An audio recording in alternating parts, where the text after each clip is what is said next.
ठीक है।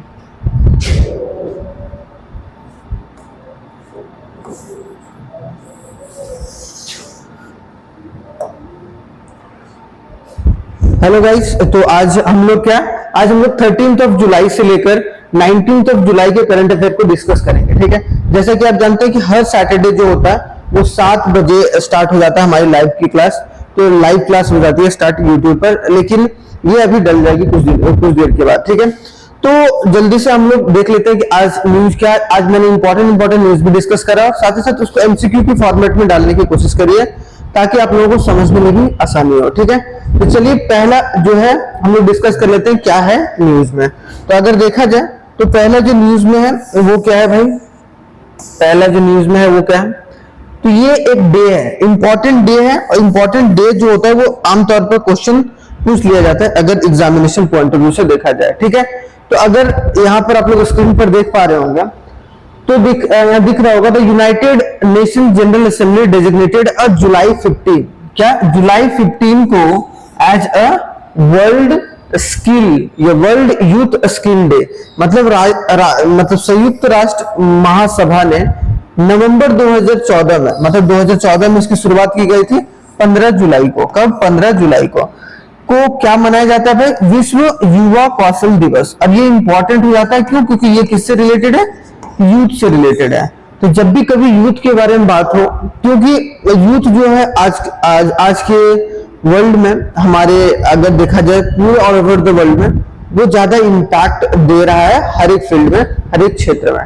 तो ये एक तरीके से इसको पहली बार जो है जुलाई 2015 में इसे पहली बार मनाई गई थी, मतलब जुलाई 2015 में इसे पहली बार मनाई गई थी। कौन सा?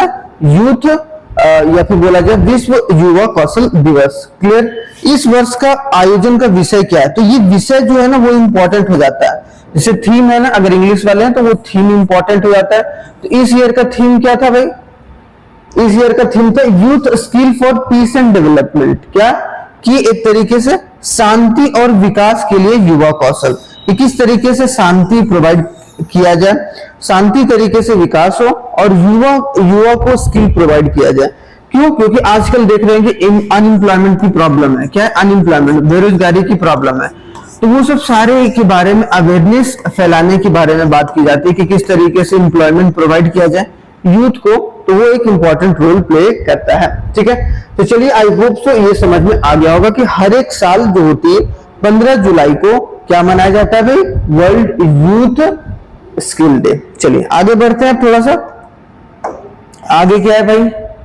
आगे अगर देखा जाए तो सबसे पहला आज का करंट अफेयर का जो न्यूज है वो ये देखिए, और आप लोग बता सकते हैं, इसको थोड़ा सा एक बार एनालाइज कीजिए और अगर आप लोगों को समझ में आएगा तो बताइए। ठीक है, एक बार अपने कि भाई आप लोगों को पता है कि नहीं ये वाला क्वेश्चन का आंसर। अगर पता है तो एक बार मनी मन बोलिएगा कि भाई हाँ पता है। ठीक है, और नहीं पता है तो कोई बात नहीं, हम तो हैं ही बताने वाले। ठीक है कि नहीं?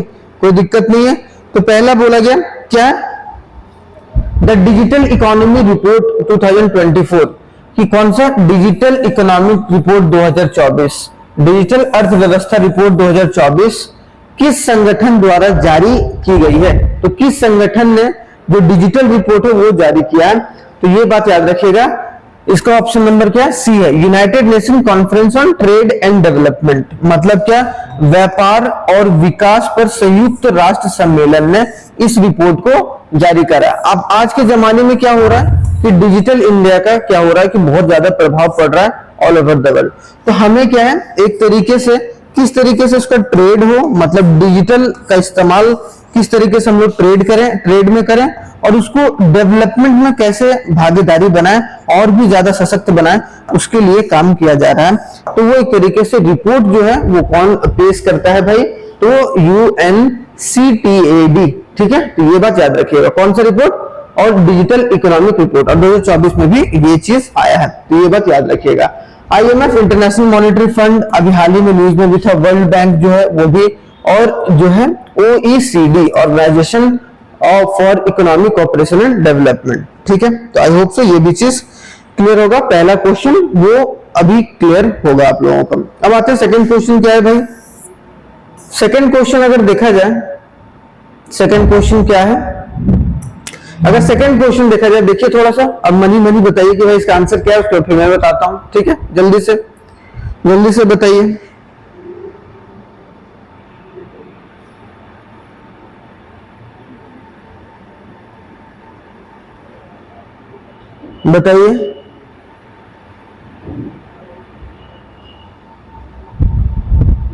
देखिए क्वेश्चन क्या है कि Koyna Maharashtra is famous for which of the following. जो कोयना महाराष्ट्र है, मतलब कोयना एक जगह है, मतलब एक तरीके से तो महाराष्ट्र में है, तो is famous for which of the following. वो किस चीज के लिए फेमस है? तो वो फेमस किसके लिए? It's a hydro electric project. क्या है? Hydro electric project. और ये बोला जाता है कि जो कोयना हाइड्रो इलेक्ट्रिक प्रोजेक्ट है, मतलब जो कोयना हाइड्रो इलेक्ट्रिक प्रोजेक्ट जो है, इलेक्ट्रिक प्रोजेक्ट है, वो क्या है भाई? वो एक तरीके से लार्जेस्ट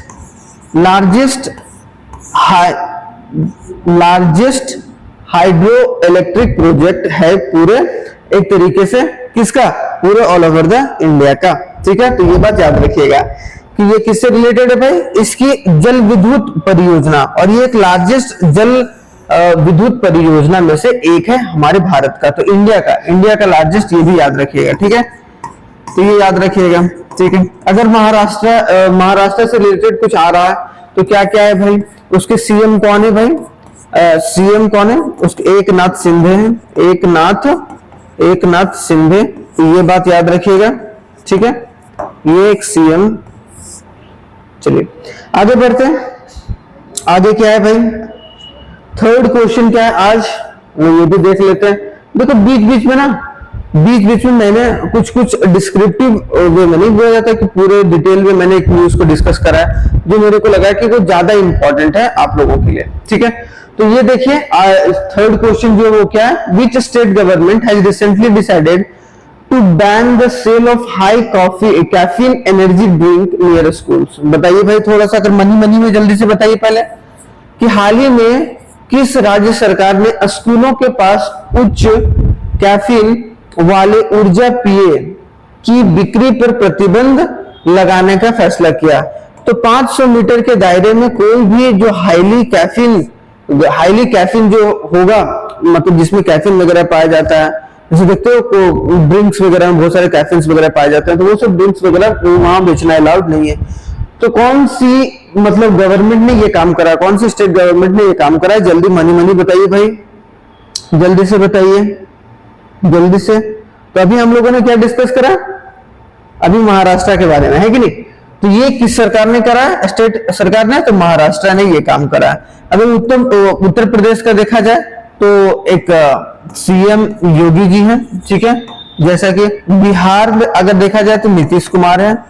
आप लोग बताइएगा, नीतीश कुमार, आप लोग कमेंट करके कमेंट बॉक्स में बताइएगा यूट्यूब में कि भाई राजस्थान के सीएम कौन है। ठीक है, राजस्थान के सीएम कौन है, तो ये बताइएगा, थोड़ा सा आप लोगों को कॉन्फिडेंस आएगा और आप लोगों को पता रहेगा। ठीक है, चलिए, तो आई होप सो ये वाला क्वेश्चन जो होगा वो कंप्लीट होगा यहां तक। क्लियर? अब आगे बढ़ते हैं भाई चौथा क्वेश्चन पर। चौथा क्वेश्चन क्या? चौथा क्वेश्चन से पहले हमने कुछ इंपॉर्टेंट डिस्कस करा है, जैसा कि मैं अभी बता रहा था। तो इसमें डिस्कस करने वाली चीजें बहुत सारी चीजें हैं, लेकिन इसमें मैं मेन चीज डिस्कस कर रहा हूं क्या, कि जो हाल ही में एक रिसेंटली हाल ही में जो world health organization WHO has published the 5th report, milestone report on progress towards a global, देखो ये ग्लोबल ट्रांस फैट एलिमिनेशन। क्या? ग्लोबल ट्रांस फैट एलिमिनेशन का जो है वो कवर करने के लिए पीरियड कितना 2018 से लेकर 2023 तक के लिए एक रिपोर्ट पेश किया गया। Good morning. ठीक है, तो यहां पर क्या है, वर्ल्ड हेल्थ ऑर्गेनाइजेशन ने क्या पब्लिश करा है? एक रिपोर्ट पब्लिश करा है, किसके लिए? कि ग्लोबल ट्रांस फैट एलिमिनेशन के हम कि पूरे ग्लोबली कितना जो फैट है वो कितना बढ़ रहा है और उसके वजह से कितने लोगों को दिक्कत हो रहा है। तो अगर देखा जाए अनदर डेवलपमेंट स्टडी पब्लिश किया गया है, किसके द्वारा भाई? लैंसेट, ये याद रखना है नाम, लैंसेट ग्लोबल हेल्थ जो जर्नल है उसमें ये रिपोर्ट किया गया कि 50% एडल्ट जो हमारे पूरे ऑल ओवर इंडिया में है, मतलब 50%, ये तो ग्लोबली अगर बोलेगा, ग्लोबली जो प्रोग्रेस रिपोर्ट जो ग्लोबल ट्रांस फैट एलिमिनेशन किया गया किसके द्वारा, WHO, लेकिन भारत में किया गया वो कौन है, लैंसेट ग्लोबल रिपोर्ट, जिसके तहत ये पता चलता है कि 50% जो एडल्ट है हमारे देश में वो इंगेज किसमें, insufficient level of physical activity, कि जो फिजिकल लेवल ऑफ एक्टिविटी नहीं कर रहा है, मतलब एक तरीके से सुबह उठकर 5-10 मिनट भी एक्सरसाइज नहीं कर रहा है। अभी हिंदी में भी देखेंगे 2023 में ये 2023 study by the Indian council of medical research, जो हमारे देश का जो मेडिकल एजेंसी को संभालता है खास कर, ठीक है, तो ICMR ने क्या बोला कि 101 मिलियन पीपल अभी किससे ग्रसित है भाई, डायबिटीज से। 315 मिलियन जो पीपल है वो किससे है भाई, हाइपरटेंशन से। 254 मिलियन किससे रिलेटेड है, ओबेसिटी मोटापा से। और 185 जो है वो हाई लेवल ऑफ LDL या फिर बैड कोलेस्ट्रॉल, ठीक है। तो ये सब सारी चीजें जो है एक तरीके से हमारे देश के लिए खतरे की घंटी है। अगर थोड़ा सा इसको हिंदी में देखा जाए तो ये क्या है भाई, हिंदी में देखिए, हिंदी में देखिए थोड़ा सा देखा जाए, हाल ही में विश्व स्वास्थ्य संगठन जो है WHO ने क्या करा है, WHO ने वैश्विक ट्रांस जो वसा उन्मूलन की दिशा में प्रगति और 5वीं मील का पत्थर जो रिपोर्ट प्रकाशित की है, जिसमें 2018 से 2023 की अवधि शामिल है, ठीक है। और यहाँ पर 2000 अगर देखा जाए लैंसेट के द्वारा ये बताया गया कि 50% जो है वयस्क जो अपर्याप्त स्तर पर शारीरिक गतिविधियां में जो संलग्न है होगा, ठीक है। हमारे देश में लगभग लोग जो है वो अब फिजिकल एक्टिविटी नहीं कर रहे हैं। तो अगर देखा जाए ICMR के द्वारा भी बोला गया है, ICMR के द्वारा भी कि हम लोगों को हेल्थ पर बहुत ज्यादा काम करना है, और उसके अनुसार 101 मिलियन लोगों को मधुमेह से पीड़ित है भाई, 315 मिलियन किससे, उच्च रक्तचाप से, और 254 किससे, मोटापे से, और जो 185 वो खराब कोलेस्ट्रॉल का उच्च स्तर से ग्रसित है। तो ये चीज बहुत इंपॉर्टेंट हो जाता है कोई भी कंट्री पर्सपेक्टिव से कि ये कंट्री किस तरीके से डेवलप कर रही है। और ये सब चीज अगर हेल्थ अच्छा नहीं होगा किसी भी देश का, तो यहाँ पर 3 चीजें समझ में आई किसके किसके अध्ययन से, एक लैंसेट ग्लोबल हेल्थ जो जर्नल है उसके अनुसार भारत की स्थिति क्या है, दूसरा WHO की 5वीं जो मील का पत्थर रिपोर्ट प्रकाशित किया गया, क्या चीज, वैश्विक ट्रांस उन्मूलन, और जो तीसरा है भारतीय चिकित्सा अनुसंधान परिषद जो हमारे देश का ICMR है, भारत मधुमेह, उसके द्वारा क्या किया गया, रिपोर्ट पेश किया गया, उसमें भी ये बताया गया कि हमारे देश का ये हालत है। तो ये भी चीज याद रखिएगा, स्टेटमेंट से पूछा जा सकता है, ठीक है। आगे बढ़े, अब देखिए आते हैं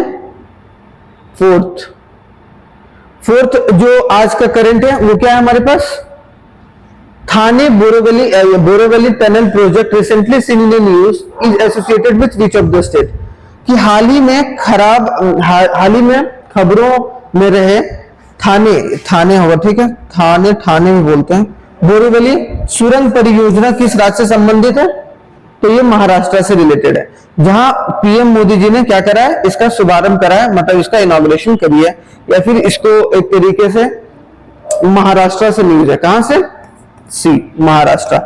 क्यों, क्योंकि हाल ही में वहां पर PM मोदी जी वहां कहां पर अनंत अंबानी का शादी हो रहा था भाई, तो अंबानी के परिवार में शादी हो रहा था, तो वहीं से उन्होंने एक तरीके से वहां जाकर इनॉग्रेशन करी वहां टनल की, ठीक है।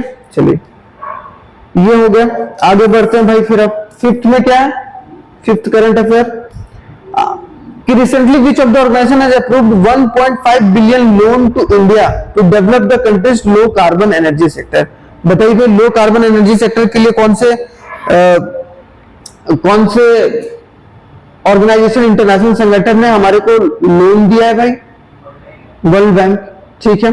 वर्ल्ड बैंक जो है वो दिया गया है। तो यहां पर थोड़ा सा बोला गया है कि इंडिया का एम क्या है भाई, यहां पर एक चीज ये याद रखना है कि जो इंडिया का एम है, इंडिया का जो एम है 2070 तक, क्या 2070 तक हम लोग जीरो कार्बन एमिशन कंट्री बन जाए, क्या जीरो एमिशन या जीरो कार्बन एमिशन, मतलब कार्बन की उत्सर्जन वाले देश में हम लोग क्या बन जाए, मतलब मतलब कार्बन मुक्त उत्सर्जन देश हम लोग बन जाए, ठीक है। तो इंडिया 2070 तक, तो इसके हिसाब से वर्ल्ड बैंक ने दिया है विच ऑर्गेनाइजेशन, हाल ही में किस संगठन ने भारत के निम्न कार्बन जो ऊर्जा क्षेत्र में विकसित करने के लिए 1.5 बिलियन डॉलर का जो ऋण मंजूरी दी गई है, तो विश्व बैंक के द्वारा। ठीक है, तो ये बात याद रखिएगा।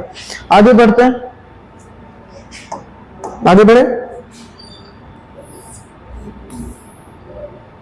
अब आते हैं थोड़ा सा एक और मैंने डिस्क्रिप्टिव तरीके से समझाया। ठीक है, अब देखिए यहां पर क्या बोला गया कि India plans to double the number of operational airport to 300। हाल ही में जो एयरपोर्ट अथॉरिटी ऑफ इंडिया के द्वारा, किसके द्वारा? एयरपोर्ट अथॉरिटी ऑफ इंडिया, जो हमारे देश में सारे एयरपोर्ट्स को देखती हैं, एयरपोर्ट अथॉरिटी ऑफ इंडिया, उन्होंने ये बोला है कि अभी हम लोग हाल ही में मतलब अब 2047 तक हम लोग जो ऑपरेशनल एयरपोर्ट है उसकी संख्या हम लोग 300 करने का लक्ष्य रख रहे हैं, जो कि एक तरीके से बोला जा रहा है कि हमारे देश की जो इंक्रीमेंट हो रही है, जिस तरीके से पब्लिक्स की मतलब जिस तरीके से लोग जो हवाई जहाज में चढ़ने वाले लोग हैं वो कितना बढ़ रहे हैं, 8 फोल्ड से बढ़ रहे हैं, हर साल 8 गुने से बढ़ रहे हैं। इसी वजह से हम लोगों को जो एयरपोर्ट की जरूरत होगी वो बढ़ेगी आने वाले समय में। तो यहां बोला गया है कि भारत की योजना 2047 तक अपने परिचालन हवाई अड्डे की संख्या को दोगुना करके 300 करने की है, जो यात्री यातायात की 8 गुना वृद्धि पर आधारित होगा। क्लियर? 2047 तक यात्री यातायात में 8 गुना वृद्धि होने की उम्मीद है, और कितना बढ़कर, तो 376 मिलियन जो लोग वार्षिक जो घूमते हैं उसको बढ़ के कितना हो गया, 3.3 से 3.5 बिलियन जो वार्षिक हो जाएगा। मतलब 376 जो मिलियन लोग हर साल ट्रैवल करते हैं, और उसको बढ़ाकर वो बढ़कर कितना हो जाएगा भाई 2047 तक, 3 से लेकर 3.5 बिलियन। ये मिलियन है, वो बिलियन है। ठीक है, याद रखना है। इस वृद्धि में अंतरराष्ट्रीय यातायात का जो योगदान है वो कितना होगा, 10 से 12%। और सबसे देखो एक स्कीम लाया गया था, उड़ान स्कीम। क्या? कौन सी स्कीम? कौन सी स्कीम? उड़ान, उड़े देश का आम नागरिक। उसके तहत क्या किया गया था, क्या यहां पर लिखा गया, उड़ान योजना कार्यान्वयन जो है वो उड़े देश का आम नागरिक जैसे योजनाओं के माध्यम से टियर 2 और टियर 3 सिटी में, क्योंकि टियर 1 सिटी में तो लगभग लोग अमीर हैं, तो वो लोग ज्यादातर ट्रैवल करते हैं किसे, हवाई जहाज से।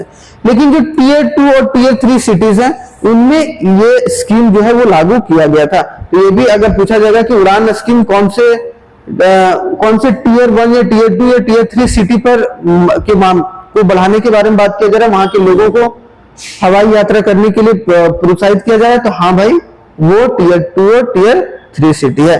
तो ये बात याद रखिएगा। ठीक है, इसमें से ये एक बहुत बड़ा मात्रा जो ये बताया गया ना, ये वाला चीज जो 376 मिलियन, सॉरी देखो अभी इसी से एक आगे मैं बताया हूं मैंने कि 376 से कितना, तो ये कौन सा क्लास बढ़ रहा है, क्या हाई क्लास लोग बढ़ रहे हैं कि मिडिल क्लास लोग बढ़ रहे हैं? Middle class. तो मिडिल क्लास से एक रिपोर्ट है भाई, तो उसको भी देखिए थोड़ा सा, ये हाल ही में। तो रिपोर्ट में ये बताया गया है, क्या बताया गया है रिपोर्ट में, ये बोला गया है कि जो अभी average income of middle classes, मतलब क्या बोला जा रहा है, जो उसका औसत आय है, क्या है औसत जो आय है वो क्या है भाई, अभी देखा जाए 2012 और 13 के हिसाब से तो 4.4 लाख रुपया। ठीक है, और उसका जो इनकम 22 और 23 में हो गया वो कितना हो गया, 13 लाख। और ये बोला जा रहा है कि 2047 तक जो एवरेज इनकम होगा मिडिल क्लास का, किसका, जो मिडिल क्लास का होगा, मध्यम वर्ग का होगा, ठीक है, वो कितना हो जाएगा, 50 लाख हो जाएगा। कितना हो जाएगा, 50 लाख हो जाएगा कि 2047 तक। तो अगर पूछेगा ये देखो, इसमें थोड़ा सा जो खोज है, ये नीति आयोग और एयरपोर्ट अथॉरिटी ऑफ इंडिया जो है, उन्होंने साथ में ये सब डेटा जो है वो लोग इकट्ठा करके जो है एक तरीके से प्रस्तुत किए हैं। ठीक है, मिडिल क्लास का शेयर कितना है पॉपुलेशन में, अभी है 31%। 2021 मतलब सॉरी 2021 तक जो है वो अगर 100 लोग हैं पूरे देश में, तो उसमें से 31% क्या है भाई,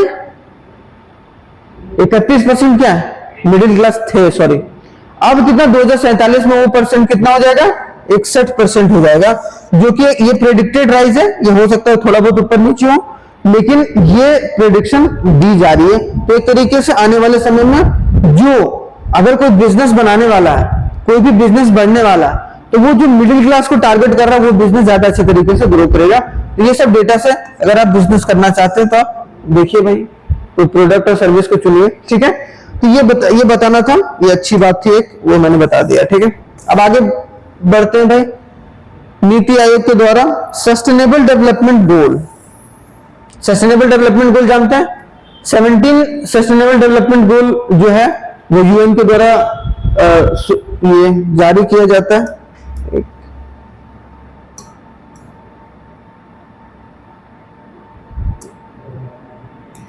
अब इसको पढ़ा जाए थोड़ा सा, तो अगर देखा जाए नीति आयोग कौन सा इंडेक्स निकालता है भाई, एक सस्टेनेबल डेवलपमेंट गोल इंडेक्स, मतलब एसडीजी सूचकांक जो है नीति आयोग के द्वारा लाया जाता है। इसमें जो है इसको लॉन्च किया गया था 2018 में, ठीक है। और the index provide a comprehensive overview, इसमें क्या कॉम्प्रिहेंसिव ओवरव्यू दिया जाता है। तो ये सब पढ़ने के लिए इसमें एक मेन बात ये याद रखना है कि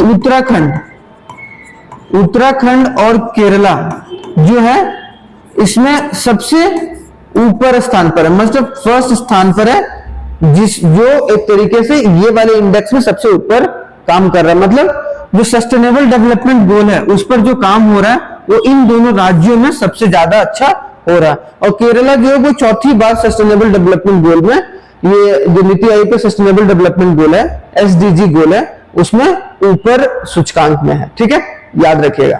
ये दो इससे रिलेटेड है, ये न्यूज इंपॉर्टेंट है। चलिए, इसमें थोड़ा सा ये भी बताया गया, यह सूचकांक जो है आधिकारिक राष्ट्रीय डेटा स्रोतों को प्राप्त 113 संकेतों और का उपयोग करके 17 जो सतत विकास लक्ष्य रखा गया यूएन के द्वारा उस पर काम करती है, और ताकि उसी तरीके से आगे बढ़े। एक तो देखो, एक है यूएन लेवल पर और हमारे देश में एक है नीचे लेवल पर, और ये अच्छी बात है। क्यों? क्योंकि पहले था प्लानिंग कमीशन। अब सोचो, पहले था प्लानिंग कमीशन, प्लानिंग कमीशन को हटा के नीति आयोग कब किया गया भाई? नीति आयोग किया गया 2015 में, ठीक है। जो नीति आयोग का फुल फॉर्म है, नीति का full form national institute for transforming India,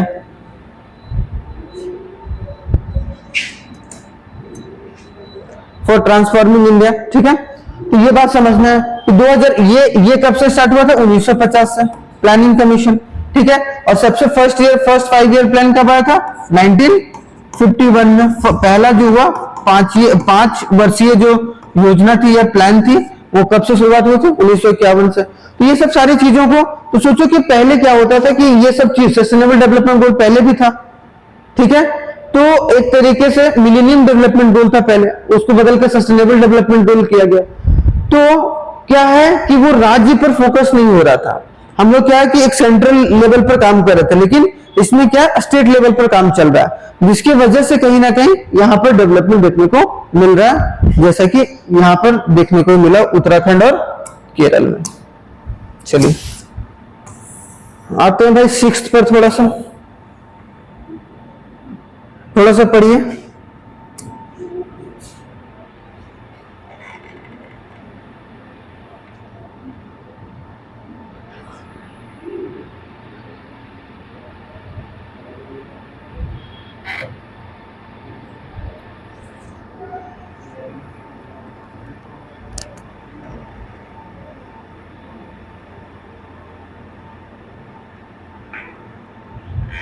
बताइए भाई, which country secured their second consecutive Copa America championship by defeating Colombia.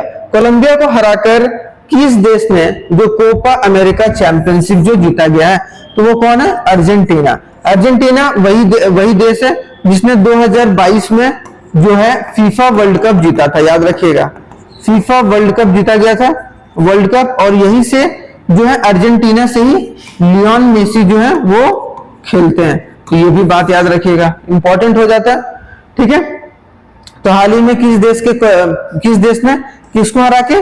Colombia को हरा के, तो ये भी याद रखिएगा, कोलंबिया को हराकर अर्जेंटीना जो है उसने जीत हासिल करी है, और दूसरी बार वो कोपा अमेरिका चैंपियनशिप जीता गया उनके द्वारा।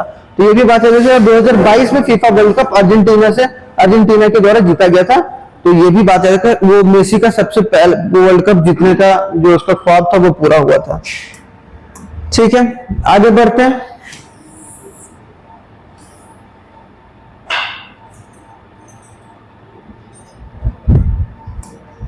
देखिए बताइए भाई,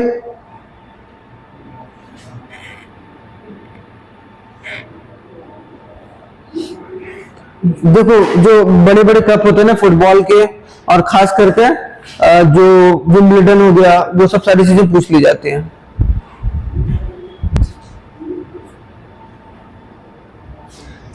Who won the men's single title at 2024 Wimbledon tennis championship? मतलब 2024 में विंबलडन जो टेनिस चैंपियनशिप में पुरुष एकल का खिताब किसने जीता? तो वो जो कार्लोस एल्कराज ने जीता। ठीक है, किसने जीता? कार्लोस एल्कराज। क्लियर? अब किसको हरा के भाई? नोवाक जोकोविच को। ये इसको बाय डिफीटिंग, मतलब हारा कौन है, लूजर कौन है, ये था, और ये विनर था। ये बात याद रखिएगा, क्योंकि ये अगर देखा जाए विंबलडन में बहुत बड़ा नाम है रोजर फेडरर और नोवाक जोकोविच का, इसीलिए एक तरीके से कार्लोस जो एल्कराज है उसके लिए एक बहुत बड़ी बात है। ठीक है, ये स्पेन से रिलेटेड है, तो ये भी बात याद रखिएगा। चलिए आगे आते हैं, थोड़ा सा बताइए थोड़ा सा। अच्छा, हर रोज आप लोग पढ़ते हो? करंट सच बताना नहीं ना, पढ़ा करो यार, इससे मैं समझ एक ना एक तो पर्सपेक्टिव बनता है, एक क्लियर पर्सपेक्टिव बनता है कि भाई समाज में चल क्या रहा है, अच्छी बुरी क्या चीजें चल रही है।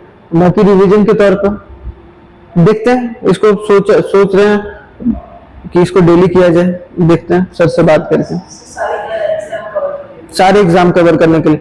तो उसमें डेली में ही कवर हो पाएगा, एक दिन में, लेकिन लगभग इसमें वनडे वाले एग्जाम के क्वेश्चन तो लगभग अभी उत्तराखंड पीसीएस वाले में जो इसमें से 4-5 क्वेश्चन करंट से बने थे। हाँ, 4 से 5 क्वेश्चन एक महीने के अंदर ही। किसमें? नेपाल। हाँ, ये जो खादगा प्रसाद शर्मा ओली, इसको केपी शर्मा ओली भी बोलते हैं। तो अगर इसको कहीं भी लिखा आ जाए KP Sharma Oli has become the prime minister of which country? तो किस कंट्री के? नेपाल के। ठीक है, या म्यांमार में भी तंगी चल रही है, तो वो भी याद रखिएगा भाई। ठीक है, अब बांग्लादेश के कौन है? भूटान का आप बताइएगा। ठीक है, या कमेंट बॉक्स में बताइएगा बांग्लादेश के कौन है? शेख हसीना। ठीक है, शेख हसीना वहां की प्राइम मिनिस्टर है। तो ये बात याद रखिएगा, ये इंपॉर्टेंट बात है, क्योंकि हाल ही में जो नेपाल की कॉन्स्टिट्यूशन भी कॉन्स्टिट्यूट करी गई थी 2015 में। आई होप सो एक बार आप लोग, हाँ 2015 में वहां संविधान जो है वो लागू हुआ था। ठीक है,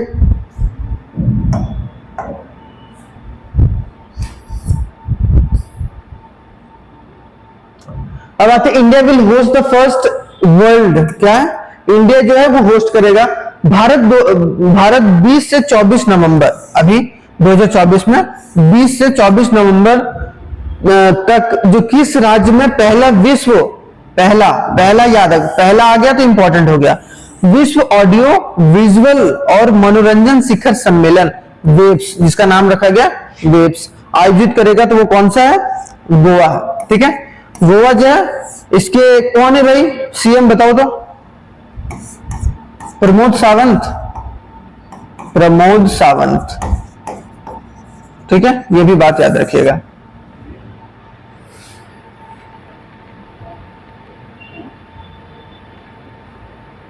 और ये अनाउंसमेंट किसके द्वारा किया गया भाई? अश्विनी कुमार के द्वारा। ठीक है, तो ये भी याद रखिएगा, किसके द्वारा किया गया? नहीं, अश्विनी वैष्णव। अश्विनी कौन है भाई? ये रेल से रिलेटेड है क्या? रेल से रिलेटेड है?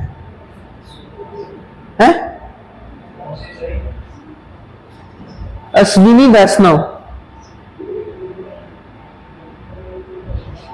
अभी यूनियन मिनिस्टर है, रेलवे से रिलेटेड है। तो रेल मंत्रालय में कौन है अभी? अच्छा, नितिन गडकरी रेलवे मंत्रालय हो गया। नितिन गडकरी तो ट्रांसपोर्ट मिनिस्टर है, वो रोड एंड ट्रांसपोर्ट यही है। ठीक है, रेलवे से रिलेटेड, रेलवे मिनिस्टर, ठीक है, अश्विनी वैष्णव, ये बात याद रखिएगा।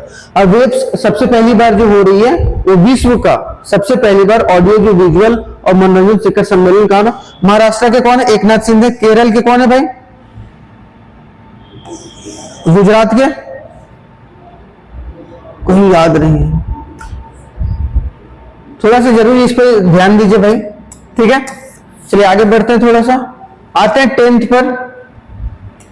10th में क्या है कि recently which research institute has been launched the one scientist one product programme. मतलब ये बोला जा रहा हाल ही में किस शोध संस्था ने एक वैज्ञानिक एक उत्पाद का कार्यक्रम का शुरुआत किया गया? तो किसके द्वारा किया गया? जल्दी से बताइए, जल्दी से बताइए किसके द्वारा किया गया? ये Indian council of agricultural research. किसके द्वारा किया गया? इंडियन भारतीय कृषि अनुसंधान परिषद के द्वारा जो है इसकी शुभारंभ की गई है। वन वैज्ञानिक मतलब क्या? One scientist and one product. जैसे one nation one ration card है ना, सेम उसी तरीके से इसका जो है वो शुरुआत किया गया है ICAR के द्वारा। यहां पर याद आता है कि इसको जो इनाग्रेशन ये जो लॉन्च किया गया जो किसके द्वारा? शिवराज सिंह चौहान के द्वारा। किसके द्वारा? शिवराज सिंह चौहान, जो क्या है भाई? जो अभी हमारे देश के एग्रीकल्चर मिनिस्टर है। क्या है? एग्रीकल्चरल मिनिस्टर है, एग्रीकल्चरल मिनिस्टर, ठीक है। मतलब कृषि जो मंत्रालय है किनके अंदर है भाई? शिवराज सिंह चौहान। पहले ये क्या थे भाई? पहले ये मध्य प्रदेश के सीएम थे। तो अब जो है अब मध्य प्रदेश के सीएम कौन है? मोहन यादव। कौन है? मोहन यादव। तो ये भी चीजें याद रखनी है आपको साथ ही साथ। और Indian council of agriculture research ये भी याद रखना है कि इसके द्वारा क्या लॉन्च किया गया भाई? One scientist one product programme, ठीक है। चले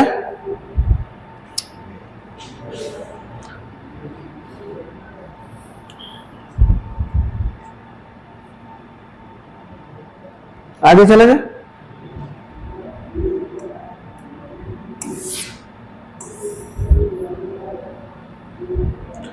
11th क्या है भाई? देख लेते हैं। Which IIT and Prasar Bharati hosted the 2-day robot competition DD Robocon India 2024? जल्दी बताइए। Which IIT, किस IIT ने प्रसार भारती कहां पर है?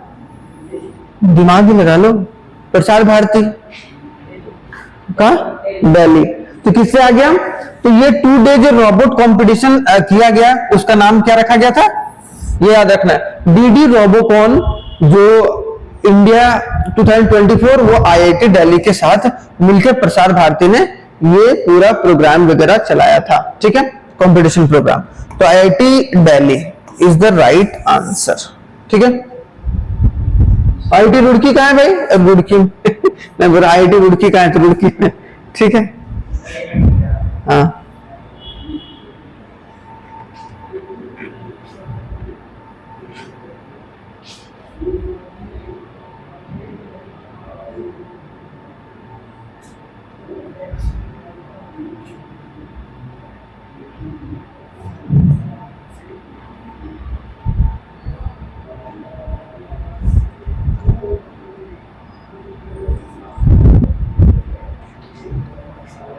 हो गया।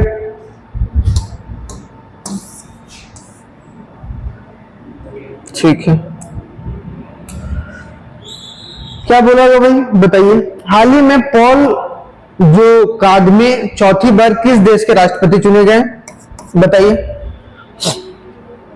पॉल कागमे, और ये ऐसे राष्ट्रपति हैं भाई, एक तो चौथी बार जीते हैं और 99% वोट इन्हीं को मिला है,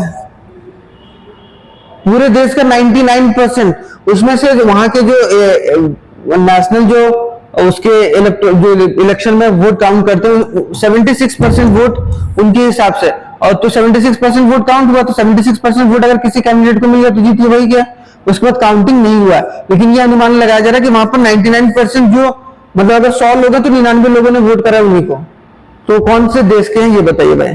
रवांडा, ठीक है, रवांडा का मतलब कि रवांडा जो है वो एक तरीके से वहां के जो राष्ट्रपति हैं वो पॉल कागमे, इसीलिए इंपॉर्टेंट हो जाता है। इन्होंने चौथी बार जो है वो राष्ट्रपति शपथ ली है वहां पर रवांडा में, ठीक है।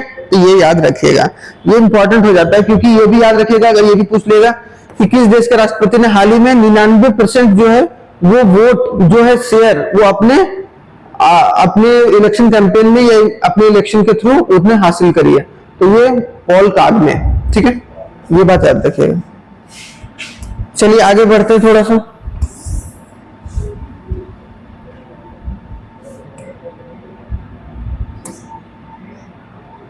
बताइए, तो थोड़ा सा पढ़ लीजिए, फिर बताइए थोड़ा सा।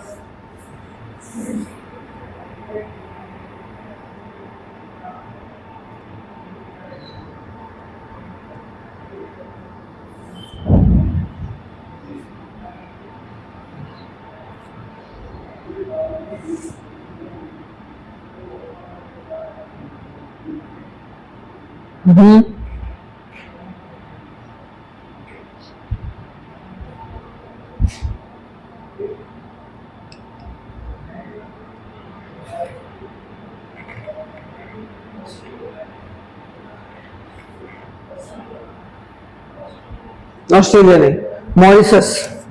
रिसेंटली द एक्सटर्नल अफेयर्स, मतलब हाल ही में विदेश मंत्री एस जयशंकर ने किस देश में मित्रता के प्रतीक के रूप में जो मैत्री उद्यान है का उद्घाटन करा है। मतलब एक मैत्री उद्यान का जो शुभारंभ किया गया, वो कहां पर शुरुआत किया गया, एक फ्रेंडशिप सिंबल, मैत्री का मतलब मित्र से रिलेटेड है, तो वो मॉरिशस के साथ किया गया है।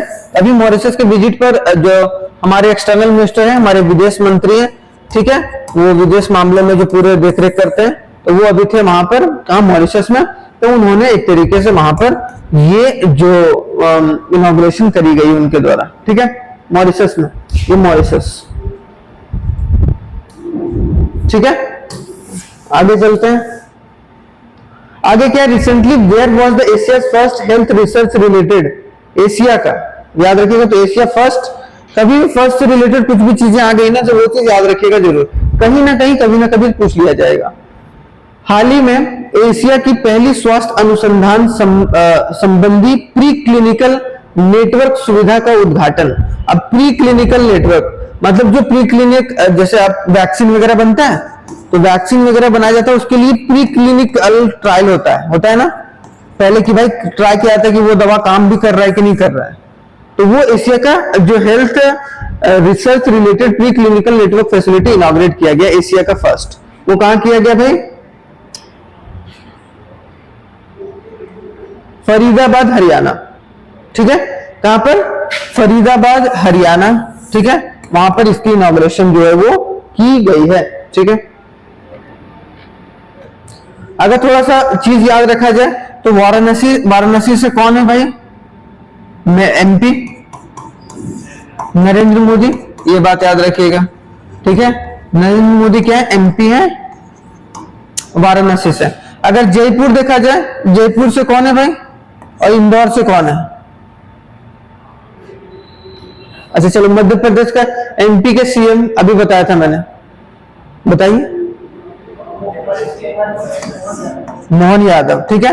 और राजस्थान के वसुंधरा राजे, ओ भाई साहब, कहां से वसुंधरा राजे जी आ गए हैं, थोड़ा सा तो पढ़ लेते हैं, कैसे नाम है, ठीक है। आगे देखिए, रिसेंटली द एक्सटर्नल, अभी अभी अभी जैसे कि मैंने बताया, अभी तुरंत क्या बताया था कि वहां पर क्या खोला गया, कौन सा, मॉरिशस में क्या खोला गया था, हाँ, मैत्री उद्यान, ठीक है। तो सेम उसी तरीके से जयशंकर जी ने वहीं पर मॉरिशस में ही उन्होंने जन औषधि केंद्र, अब देखिए, India first overseas Jan Aushadhi केंद्र, मतलब हाल ही में विदेश मंत्री एस जयशंकर ने किस देश में, भारत के पहले विदेश जन औषधि केंद्र का उद्घाटन किया।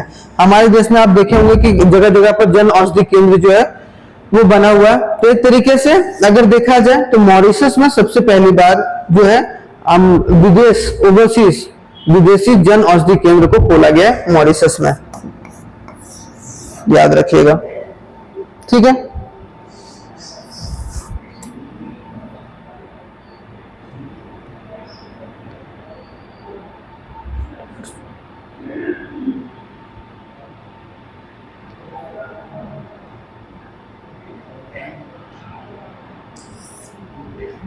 हो गया? तो बस ये याद रखिएगा, ठीक है। मॉरिशस आते हैं भाई 16 पर, क्या है?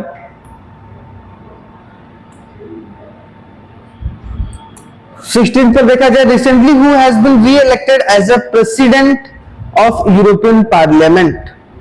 हाल ही में यूरोपियन संसद के अध्यक्ष के रूप में किसे पुनः चुना गया? तो यूरोपियन सांसद। क्यों यूरोपियन सांसद? क्योंकि भाई अभी अगर देखा जाए कि एक तरीके से यूके में इलेक्शन हुआ है कि नहीं, तो वहां पर कौन जीत गया है? देखो, कायर स्टारमर। कायर स्टारमर कौन? कायर स्टारमर जो है वो वहां के प्राइम मिनिस्टर के रूप में चुने गए हैं। किसको हरा कर? ऋषि सुनक को। ऋषि सुनक को। ये किससे थे? ये कंजर्वेटिव पार्टी से। कंजर्वेटिव पार्टी ये जीता गया, वो किनके द्वारा? वो कहां के थे? वो लेबर पार्टी के। दो पार्टी होता है वहां, लेबर पार्टी और कंजर्वेटिव पार्टी। दो हाउस भी बताया था मैंने, कौन कौन सा हाउस भाई? एक था जैसे हमारे देश में राज्यसभा और लोकसभा होता है ना, इंडिया में क्या होता है? राज्यसभा और लोकसभा। राज्यसभा और लोकसभा सेम उसी तरीके से अगर यूके में देखा जाए तो हाउस ऑफ कॉमन और हाउस ऑफ लॉर्ड होता है। क्या होता है? हाउस ऑफ कॉमन और House of Lords. House of Common जो है वो लोकसभा के जैसे ट्रीट करता है, हाउस ऑफ लॉर्ड जो है राज्यसभा के जैसे वहां ट्रीट करता है, ठीक है। तो ये सब चीज याद रखिएगा। तो यहाँ के हाल ही में यूरोप शासन के कौन मतलब प्रेसिडेंट ऑफ यूरोपियन पार्लियामेंट कौन बने भाई बताइए? तो ये है मेट्सोला। रॉबर्टा मेट्सोला जो है वो वहां के क्या बने गए? प्रेसिडेंट ऑफ यूरोपियन पार्लियामेंट, ठीक है।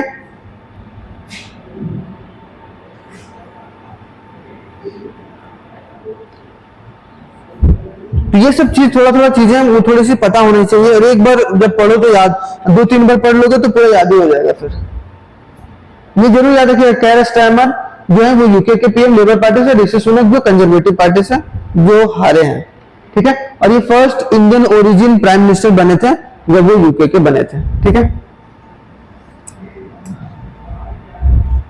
ठीक है, चलिए अब अगर देखा जाए थोड़ा सा, ये बताइए, बहुत अच्छा मैंने पढ़ा ना ये न्यूज, तो मेरे को बहुत अच्छा लगा, पता नहीं अंदर से दिल खुश हो गया ये न्यूज पढ़ के। अगर बता दीजिएगा आप लोग तो मान जाऊं मैं। ऑपरेशन नन्हे फरिश्ते हाल ही में समाचारों में रहा। ऑपरेशन नन्हे फरिश्ते किस संगठन से संबंधित है?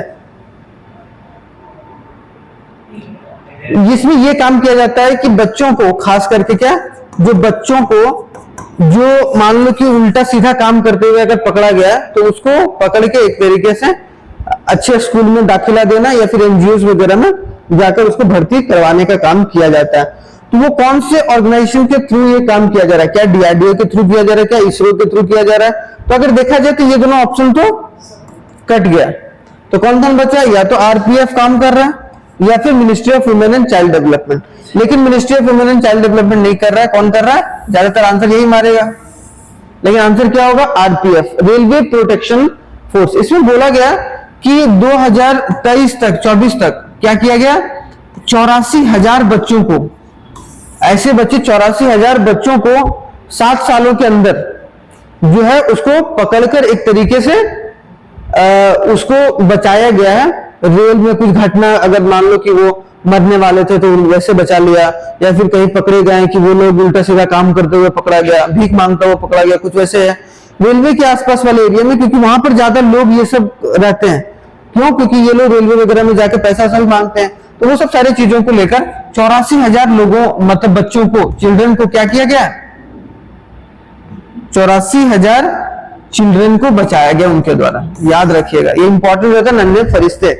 आरपीएफ, रेलवे प्रोटेक्शन फोर्स, जो कि रेलवे के आसपास के बारे में यहाँ पर बात किया जा रहा है। ये स्कीम 2018 में स्टार्ट हुआ था, ये भी बात याद रख लीजिएगा।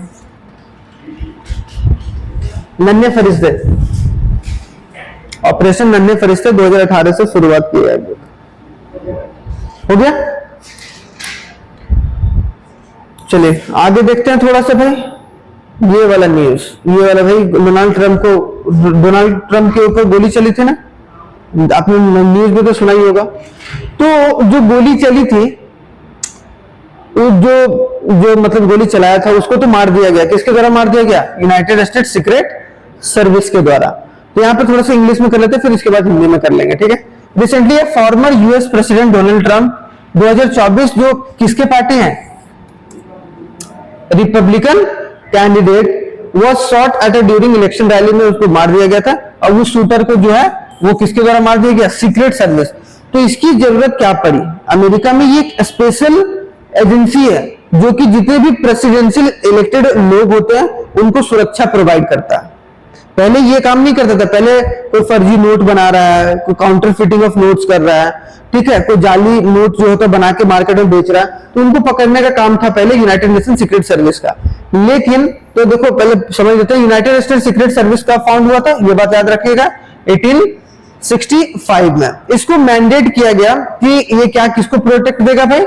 वाइस प्रेसिडेंट को प्रोटेक्ट करेगा, प्रेसिडेंट जो इलेक्टेड है और उसके इमीडिएट फैमिलीज, कि जितने भी उसके फैमिलीज हैं उनको प्रोटेक्शन देने का काम किया जाएगा। And former president and their spouses, मतलब फॉर्मर जितने भी प्रेसिडेंट रह चुके हैं और उनके जितने जो पत्नी है, अगर उन्हें मतलब वो जो उसके स्पाउस है वो अगर दोबारा शादी नहीं किए हैं, तो अगर मान लो कि दूसरा शादी कर लिया तो उसको भी प्रोटेक्शन नहीं मिलेगा। किसके द्वारा? यूनाइटेड स्टेट्स सीक्रेट सर्विस के द्वारा उसको नहीं प्रोटेक्शन मिलेगा। और बोला गया और चिल्ड्रन को फॉर्मर प्रेसिडेंट अंटिल कितना? चिल्ड्रन को 16 साल तक, ठीक है। तो ओरिजिनली शुरुआत में इसको फोकस किया जा रहा था combating the US counterfeiting. Counterfeiting का मतलब होता है जो जालसाजी होती है ना, नोट की जालसाजी, उसमें जो है वो 1902 में 1902। लेकिन 1902 में क्या किया गया? देखो 1865 में हुआ था, तो 1901 तक तो ठीक काम कर रहा था। 1902 में जो secret service assume a full time responsibility for the safety of US president. 1902 में इसको बोल दिया गया कि अभी आप फुड सिक्योरिटी, जितने भी प्रेसिडेंट हैं आएंगे यहाँ पर उनकी सिक्योरिटी में रखेंगे। वो क्यों? क्योंकि 1901 में किसको गोली मार के मारा गया था? विलियम जो मिक किनले को असैसिनेट किया गया था, मतलब गोली मार के हत्या किया गया था। बिफोर मिक किनले के, अगर मिक किनले के पहले बात किया जाए तो अब्राहम लिंकन और जेम्स ए गारफील्ड को भी 1865 में अब्राहम लिंकन को, 1881 में जेम्स ए गारफील्ड को भी गोली मारकर मतलब उसको मारा गया था। अब इसको थोड़ा सा हिंदी में देख लेते हैं, ठीक है। हिंदी में देखिए, थोड़ा सा अगर पढ़ना है तो पढ़ लीजिए, मैंने बता रखा वैसे भी। इंपॉर्टेंट ये है कि संयुक्त राज्य अमेरिका गुप्त सेवा जो है उसकी स्थापना 1965 में हुई थी। वो पूरे जितने भी राष्ट्रपति होते हैं, उपराष्ट्रपति होते हैं, निर्वाचन जो भी परिवार होते हैं उनको सुरक्षा प्रोवाइड करता है। और पहले ये जो संयुक्त राज्य अमेरिका गुप्त सेवा जो था वो ज्यादातर पहले मुद्रा की जालसाजी से निपटने पर केंद्रित था। लेकिन 1902 में इसे क्या कर दिया गया? राष्ट्रपति विलियम मैककिनले का मौत होने के बाद, जो 1901 में हत्या हुआ, उसके बाद 1902 में इनको पूरे जो यूएस के प्रेसिडेंट हैं उनको सुरक्षा प्रोवाइड कराने के बारे में यहां पर बात किया गया, ठीक है। मैककिनले से पहले राष्ट्रपति अब्राहम लिंकन और जेम्स ए जो गारफील्ड है 1865 और 1881 में इनकी हत्या की गई थी। तो ये भी बात याद रखिएगा भाई, वहां तो गोली बारूद तो बहुत चलता रहता है। ये चीज इंपॉर्टेंट हो जाता है, ठीक है, सीक्रेट सर्विस से रिलेटेड। और अगर ये थोड़ा सा आम नॉलेज के लिए भी अच्छा है, आपको पता होना चाहिए थोड़ा सा भाई, ठीक है। चले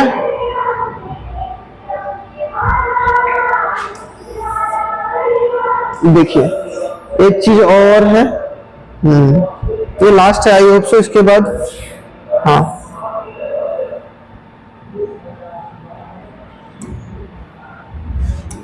देखिए क्या दिया गया? दो, जैसे कि मैंने एक शुरुआत में बताया था कि 15 जुलाई को मनाया जाता है youth skill day, United nation youth skill day, मतलब युवा कौशल दिवस मनाया जाता है। कब मनाया जाता है युवा कौशल दिवस? शुरुआत में मैंने बताया था 15 जुलाई को युवा कौशल दिवस मनाया जाता है, ठीक है।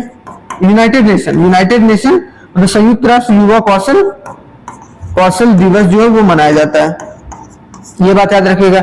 और जो दो है और वो कौन कौन से डे हैं? World day for the international justice, विश्व अंतरराष्ट्रीय न्याय दिवस जो होता है वो 17 जुलाई को मनाया जाता है।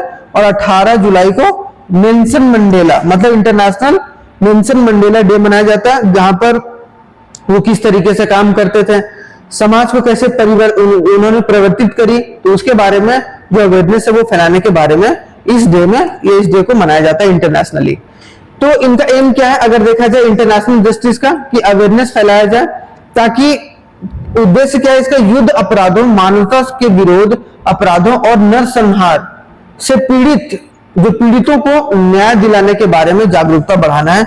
इस अंतरराष्ट्रीय अपराधी न्याय दिवस या फिर अंतरराष्ट्रीय न्याय दिवस भी बोला जाता है। इसको दो इंटरनेशनल अगर क्रिमिनल जस्टिस डे भी बोलेगा तो वो कब मनाया जाता है, 17 जुलाई को। उसी को हम लोग इंटरनेशनल जस्टिस डे भी बोलते हैं, ठीक है। और जैसे कि यहाँ भी 18 जुलाई को नेल्सन मंडेला दिवस मनाया जाता है, ठीक है। ये बात याद हो गया तीनों। वो यूनाइटेड नेशन कौशल दिवस भी देख लीजिएगा एक बार, ठीक है। तो चलिए भाई, थैंक यू वेरी मच। चलिए आप लोगों को भी थैंक यू वेरी मच, और इसी तरीके से देखते रहिए, ठीक है। चलिए, ओके।